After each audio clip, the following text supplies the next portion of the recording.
you're looking for a sperm donor, the best advice we could give you from our perspective is honestly cast a wide net. There's still a lot of variety out there. There's a very diverse pool amongst the entire industry. Make sure you get what you're looking for. Honestly, it's a lifetime decision. You're creating a life. It could last 100 years. And so you want to make sure you're giving that person that you are creating the best life you possibly can. Welcome to the Egg Whisperer Show. I'm very excited to have Dylan Mogran from Cascade Cryobank join me today. Hi, Dylan. Hi there. How are you doing?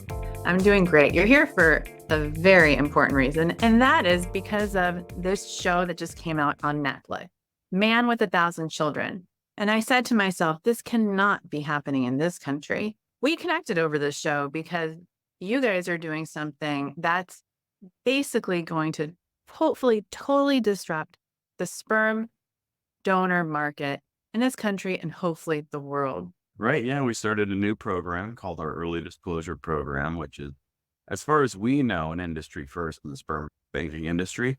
Essentially, what we're trying to do is we're trying to connect our donors with their recipient families, which is the long and short of the program itself. Consenting donors have consented to meeting those families and making that connection.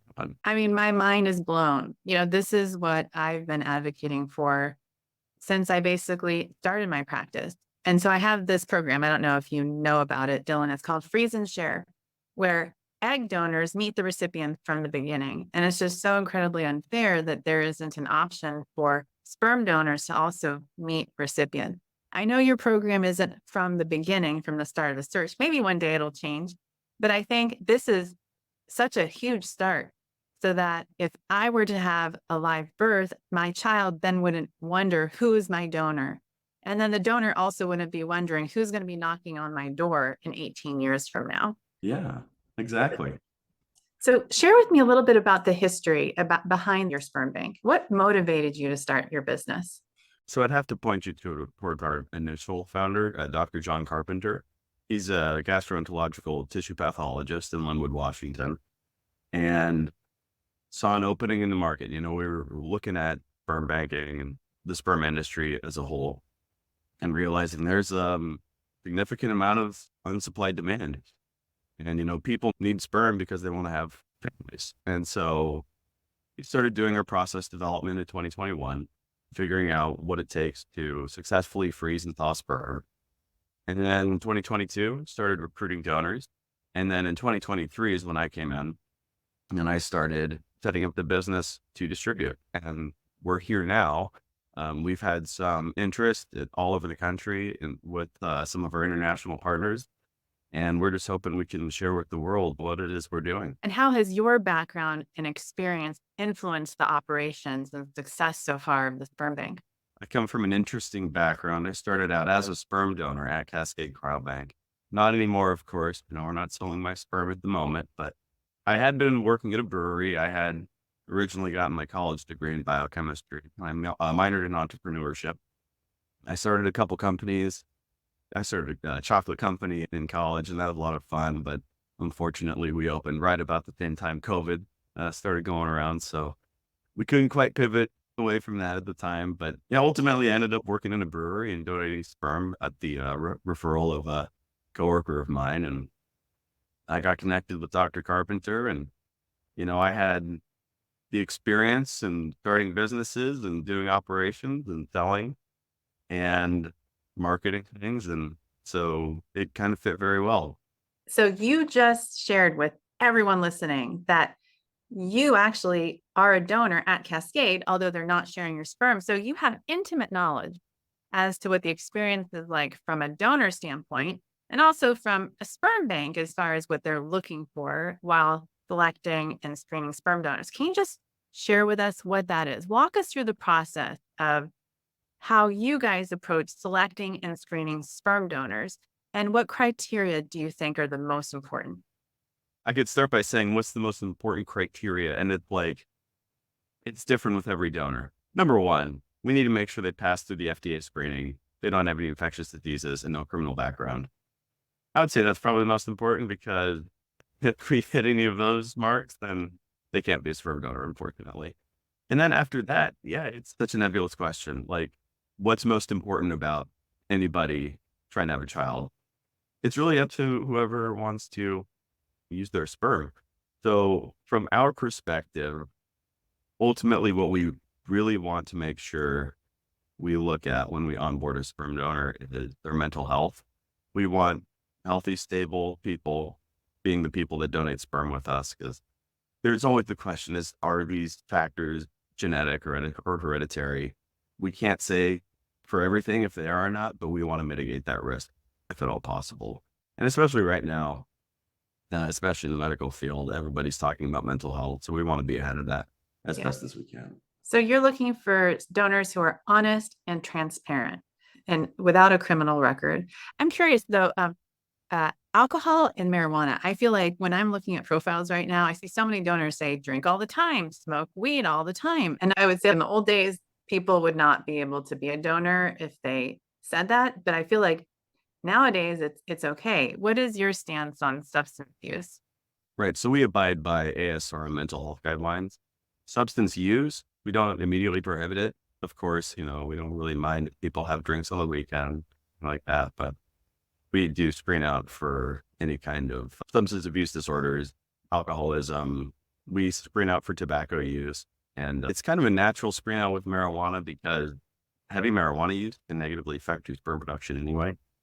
So it just usually screens itself out in that case. But we do take care to make sure that we take on people who don't have any kind of reliance like that. And then what advice would you give to individuals or couples considering sperm donation as an option for starting a family?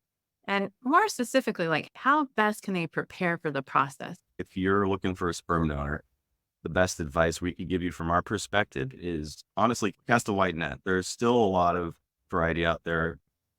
There's a very diverse pool amongst the entire industry. Make sure you get what you're looking for. Honestly, it's a lifetime decision. You're creating a life. It could last 100 years. And so you want to make sure you're giving that person that you are creating the best life you possibly can. And I think that leading into the next topic that I wanted to talk to you about is giving them the best life that they can is your early disclosure program. So what inspired its creation? We had actually been talking with Melanie Merkelson, who's the chair of the ASRM's mental health professional group, and we were talking about some of the insights she had in the industry. She works a lot with a lot of recipient families and egg donors, and a lot of recipient families in the past have mentioned how much they've wanted to know more about their donors.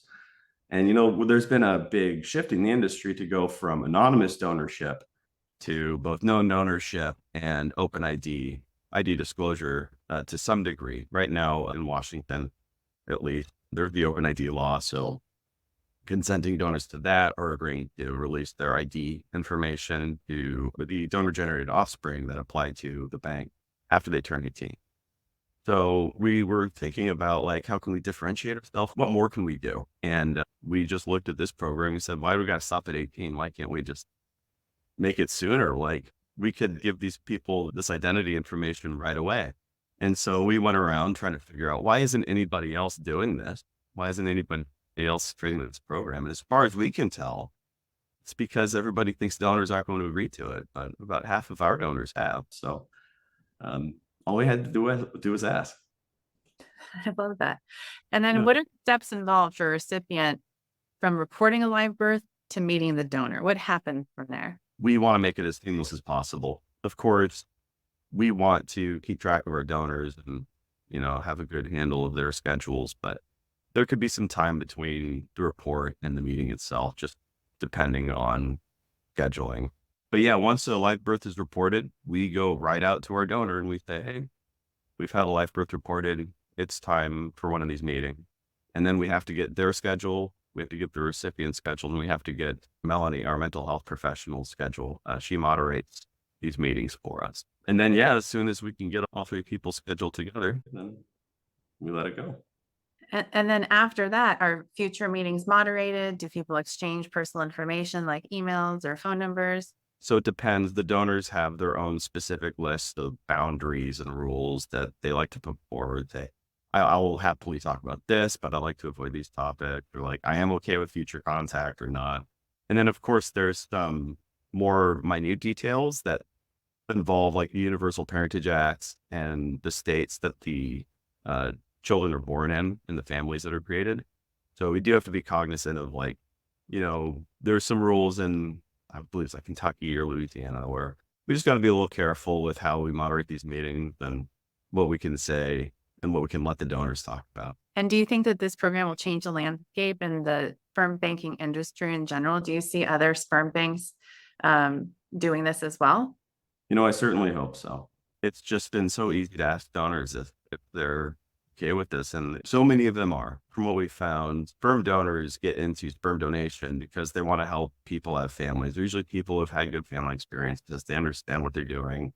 And they just want to help spread that to whoever they can. And with an instance like EDP with early disclosure, they have an even more direct line to making that happen. They're able to be more helpful to people.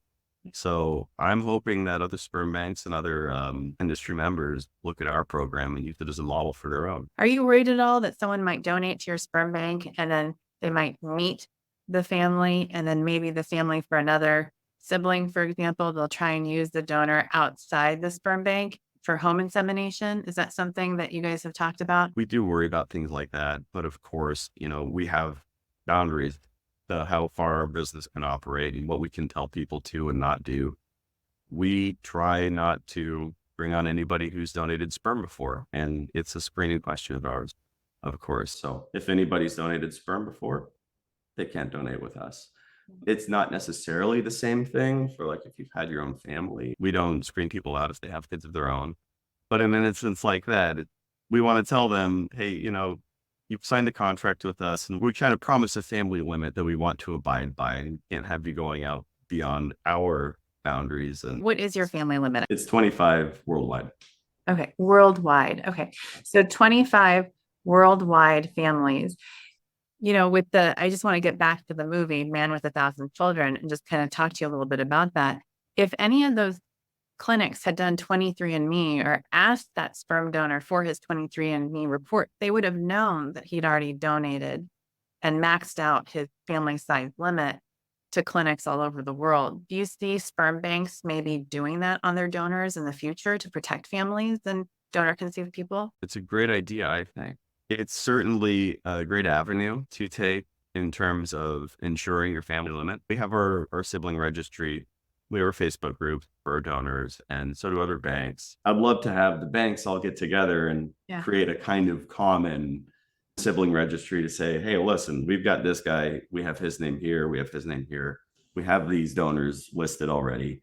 Of course, how far can you go with something like that? We don't really want to be, again, stepping outside of our own boundaries, but specifically with things like 23andMe, I think it's a great idea. And I think this donor in that movie, I mean, he was creating aliases, and you can't really do that in this country because we require proper government ID.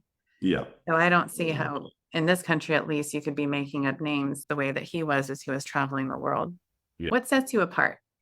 Right. So, number one, we have a whole new catalog of donors. It's all diversity. Maybe people are going out to these other sperm banks, not finding exactly what they're looking for. Maybe we haven't. I'm hoping so. But beyond that, of course, we have our early disclosure program. We're the first in the industry to be doing it. And it's a really special program. I think people are going to get a lot of value out of it. Growing up as a donor conceived person, we've heard that it's always a lingering question, who your donor was, where you came from. It might not be your family, but it's your genealogy, and it's important to you. It's important for a person to know where they came from. So that's kind of our chief difference. But some other little things, we're doing psychological evaluations on all of our donors according to ASMR and mental health guideline. We have the most expansive gene panel in the industry. We do the Beacon expanded panel for 714 genes. I would say those are probably our primary differentiating factors. Yeah. That's great. And I did look on your website and I only saw baby pictures. So do you guys have any plans to add adult pictures? I know for my patients who are looking for a sperm donor, everyone prefers adult pictures over baby pictures or a combination. It's something we'd like to do, but it's not something that our donors are generally very comfortable with. Of course, we want to respect their privacy and we don't want them to be immediately recognized out on the street. So do we have plans to do it in the future? Yes, but not right now. That makes sense. Thanks for coming on to talk to us about Cascade Cryobank.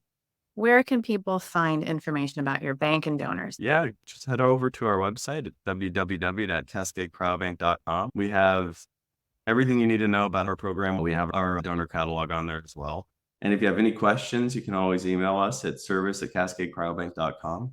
And we're in Linwood, so if you're ever in the neighborhood, come say hi. Well, thank you for that. And I think that you guys also offer photo matching as well, right? So if I have a patient who is curious to see, because you don't have adult photos who they would match with there physically, I can send pictures of my patient and you guys will tell me who would be the best physical match. Our entire team helps out with this. We have morning people and evening people, so we all see the donors at different rates. So we make sure that we all take a look and make sure we do get the best match that we possibly can. Well, thank you, Dylan. Thanks for coming on. I appreciate you sharing about your sperm bank and what sets you apart. Certainly, there's so many things that do, and I congratulate you on all you guys are doing, and we'll be copying you very soon. And thank you so much for having me. It's been a pleasure. Thanks, Dylan.